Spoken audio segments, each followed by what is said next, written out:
How much does emotional avoidance impact your life? What is this? What is emotional avoidance? Welcome to this edition of Tuesday Talks with Twyla. Emotional avoidance can look like doing something to avoid feeling an emotion. And doing something can be scrolling on your phone, it can be eating, it can be drinking, it can be binge watching something on Netflix. It can be anything that you do to distract yourself from the emotion that you are trying to avoid, that you don't want to feel. And I want you to get really curious about this in your life and look around and see where this might exist in your life. And ask yourself, what is so scary about that emotion? What would it feel like to just experience it, to just feel it? Instead of overeat and feeling stuffed, and instead of eating when I'm not even hungry, instead of zoning out and feeling like I've lost time or I've just wasted my time or wasted my day, or I'm not present with a loved one or with an event or with something because I'm distracting myself. Where does this show up in your life? And what would the emotion, maybe we don't even know, what would the emotion feel like if we just allowed it? And here's the thing, emotions are just a vibration in our body. They won't hurt us, they won't harm us, but sometimes we can avoid them like the plague. And we don't even realize it. We can fall into this pattern of avoiding and resisting emotions. And that's actually our experience. We're experiencing that resistance, that conflict, that friction, because we don't want to feel the emotion. And in all of these cases, we're doing either of these things. We're not actually feeling the emotion. We're avoiding, we're distracting, we're resisting, and that's what we're feeling. So, what is that emotion? What would it actually feel like? Imagine what it would just feel like to just allow it to be there. Maybe it's like this wicked vibration. Maybe it's this hum. Maybe it's our stomach is turning. Maybe it's our heart is racing. Like, what would it actually feel like in our body? Is it going to feel like pins and needles? Is it going to feel like being punched in the gut? No, no. Is it going to feel uncomfortable? Well, it must, right? Because we're avoiding it, we're resisting it. But do we actually know? And what is that? Is it just discomfort? Is it just we don't like it? Or is it painful? Does it feel like our heart breaking? Does it feel like immense sadness? What, but if you had to describe that in your body, how would you describe it? Do you know? This can break open an entire realm of possibility. If your life is actually being lived, if you're actually feeling whatever emotions come up for you, that you don't resist them, that you don't distract away from them, that you just allow them. You get curious about them. Why is this here? Why do I feel this way? What am I afraid of? What what am I worried about? Right? And sometimes there's things like that where it's like I don't even know what it feels like because I don't ever feel it. I don't ever allow it. I don't know what it feels like. I don't know what it would be like in my body. I'm too afraid to allow it. So that's what I'm feeling instead. But what's there? What's behind that? What's the reason there? What's the thoughts that go with it? Right? What are we, and maybe we're not even allowing ourselves to think about it, right? Maybe we completely distract ourselves, completely distance ourselves. And what is that? Is that really living? Or is that living like a shell of a life? Is that living like a false life? Living like we're in this protective bubble where we only, allow certain things or we only experience certain things. Is that really living? Is that truly living? And know all along that this life experience is the contrast, that we don't know happiness and joy without knowing sorrow. How could we? If you don't know what the difference is and you only live on one plane, there is no happy, right? Because there is no sad. You have to have both. And when you can recognize that and acknowledge that and allow that and be open to all of the human experience, it's a different life experience, right? And especially if it's not this fear based, this avoidance based, this like constant maneuver of being so careful to avoid this, to do that instead, right? Like, what, how much energy and what like skill and manipulation does that take for you? And why? When you actually imagine just allowing and just feeling, what would that be like?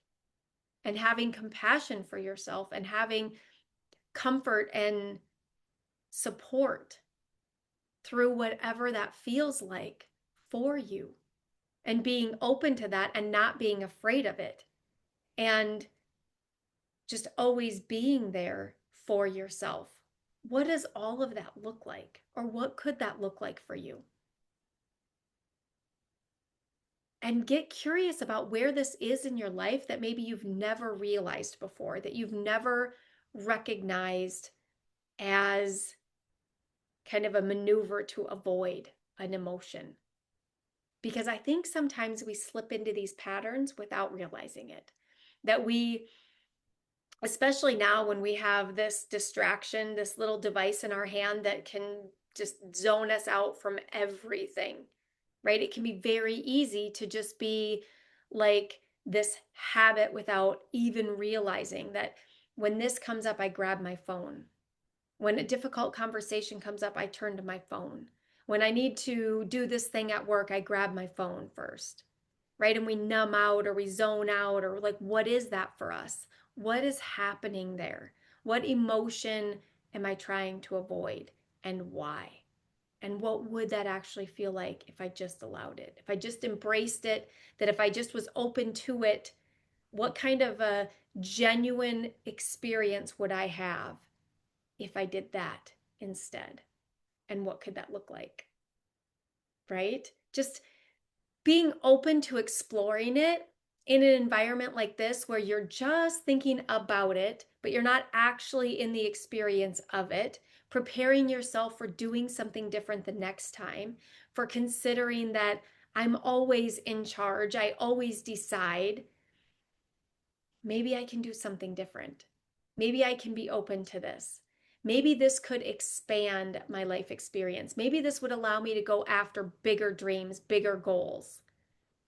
Maybe this is holding me back somewhere. Maybe this is sheltering my experience of life that isn't completely genuine and authentic. How could that be true?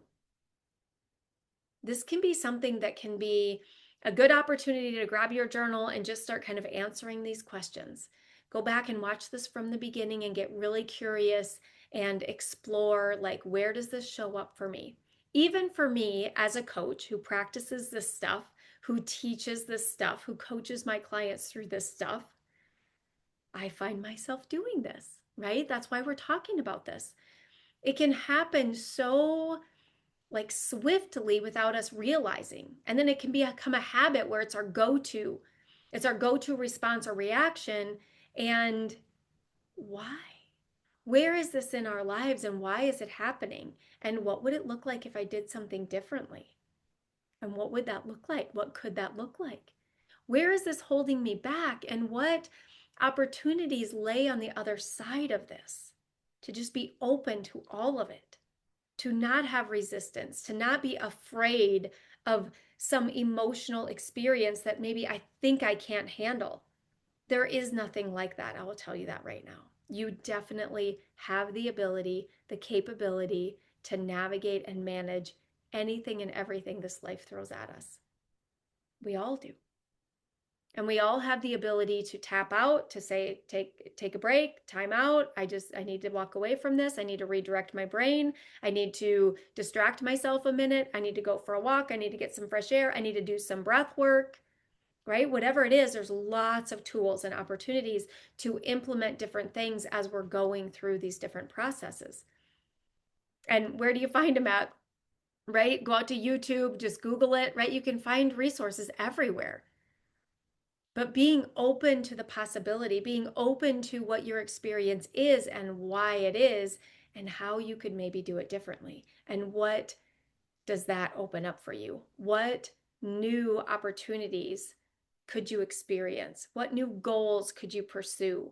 What new, like, big things could you accomplish in your life if you weren't scared, if you weren't afraid of feeling an emotion, if you weren't afraid of your heart racing?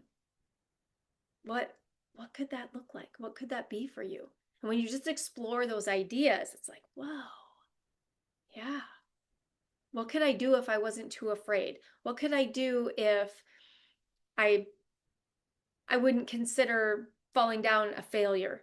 What could I do if, like, I could actually just feel this and it wasn't a derailment, it ruined the whole day, it wasn't, if I didn't make it mean that. Wow, right? When you really think about it and you allow the possibility and you let your mind kind of explore it all from a very safe place of compassion and kindness always, because we're not judging. If you're one that's just always resisted emotion, it doesn't mean you're weak. It doesn't mean there's something wrong with you, right? Even I do this. We all do this. It's somewhat of kind of a protection mechanism. We can slip into it and turn it into a habit without realizing. So there's no judgment here. There's just curiosity and kindness. What's happening here and why? And what if? What if my experience could be different? What if I could feel this emotion and allow it instead of resist it or having to navigate and maneuver my life around trying to avoid this? What would it look like instead? And where is this in my life? Where does this show up? Because every one of us can find this, where we're resisting or we're avoiding or we're doing something to kind of manipulate or navigate around an emotion we don't want to feel. And what is that? What's behind that? Why are we so afraid of it? What do we think will happen if we feel it? What is the worst case scenario if we just allow this and we're uncomfortable in our body for 15 minutes? Okay. And then what? And then I know I can do it. And I have this confidence about me that, well, if that comes up again, I know what to do. I know what it's going to feel like. I know how to handle it. I know how to let it process through, let it be there. That wasn't so bad, right? Imagine if it's like that. It's like, oh, this is coming up again. What's with this? Let's get curious about this. What is this? Why is this here? What does it feel like? What does it feel like to allow it? What does it feel like to connect with it? Right?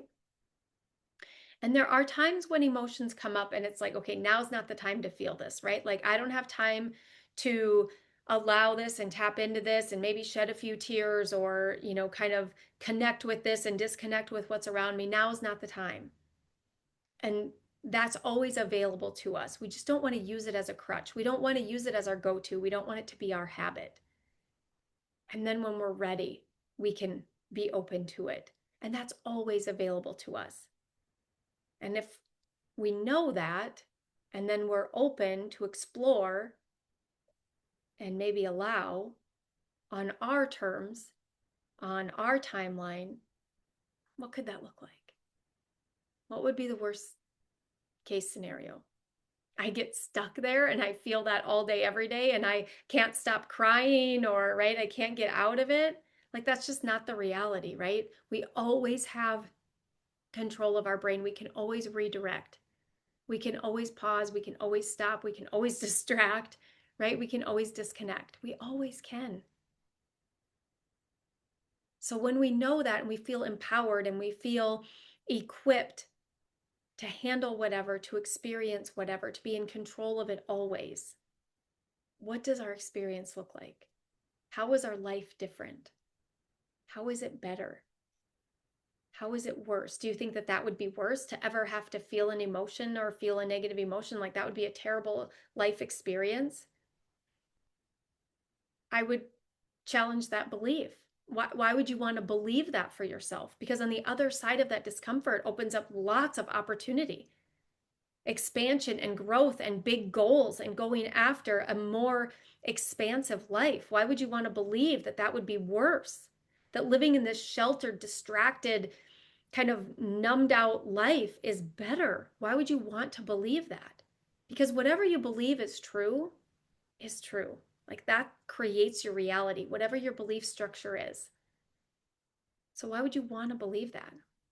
What if you could believe that I can do this, I can do hard things, and I can accomplish big things? That's the life I want to live. That's the life I want to experience. I want to be able to face anything scary and conquer it, not have it navigate me. I want to navigate it. I want to be in charge of my life. I don't want to be at the effect of whatever's around me, whatever's happening. I want to always be in charge. I want to always decide, what do I want? What do I want it to look like? How do I want to handle this? That's what we should want for our lives. And we should believe that it's all possible, that we can create whatever it is that we want, because that is the truth. We're creating what we have right now. We can create whatever it is that we want. We just have to believe we can, and then we can. And what does that look like? So, what's on the other side of feeling emotions that maybe you avoid, you resist, you distract away from? We all have them. Even I have them. And I'm trying to build my awareness around them when they're there. And what do I do instead? And for me, it's more subtle things. It is grabbing my phone. It's like, when do I do that? When am I more apt to grab my phone? What am I avoiding? What's there? What am I not connecting with? What am I not present for? What can I get more curious about? What's happening here? So, where does this show up for you? And what would be like your top emotions? Like, I just absolutely don't ever want to feel that, or I don't ever want to do that. What is that for you, right? Like, just getting curious about it. And what's the worst thing that would happen if you did feel it? Like, if you did just allow it in your body, right? What could you imagine that it would feel like, right? And then what's the fear around feeling it? What's your resistance around feeling it? Why are you trying to avoid it, right? And part of it is just kind of an instinctual, like, that's discomfort, I don't like that, right? Because our survival brain is designed to avoid pain and seek pleasure. So if that's uncomfortable, our brain can be like, yeah, let's not do that. No thanks, right? So we have to use our more evolved brain to go, yeah, but why do we need to do this? We need to do this because what's on the other side? What this opens up for us in the world of possibility, of growth and expansion. It makes us stronger. It makes us grow and expand, and it helps us build confidence so we know that we can go after big things, that we can accomplish big things. It's all available to us. But there's going to be discomfort involved. There's going to be some emotion that we're going to have to feel or face. And when we know we can, and there's no emotion that we're afraid to feel, wow, right? You've just cracked open the realm of possibility, like wide open. Like, if you're not afraid to feel any emotion, what does your life look like? You go after everything you want, anything and everything that you want. That's a pretty amazing life, I would say, right? So, where does that show up for you? Get curious about it and then kind of explore, play around with it. Like, what could it feel like? What might it feel like? What if I allowed it for just 30 seconds, right? Because we can always generate the emotion, whatever it is, at any time, right? We just have to think thoughts that generate that emotion, and we can do that. So, it can always be a controlled environment, it can always be a controlled practice. And then when it comes up maybe out of surprise, we're like, oh, wow, okay, that's yep, I didn't plan on that, but okay, it's there, right? And we're equipped. We feel prepared. We feel confident about it. And maybe we're not ready to feel it right now or that day or that moment, but we know what to do. And we don't feel derailed. We don't feel at the victim of, right? At the effect of, because we're still in control. We're still managing our life the way we want to. And that having that knowledge and that confidence, that's pretty amazing feeling to go through life. and just always knowing that that's available to us, right? So, what's there for you? What emotion do you avoid? And what would that look like for you? I'd love to know. Let me know. Until next week, have an amazing week.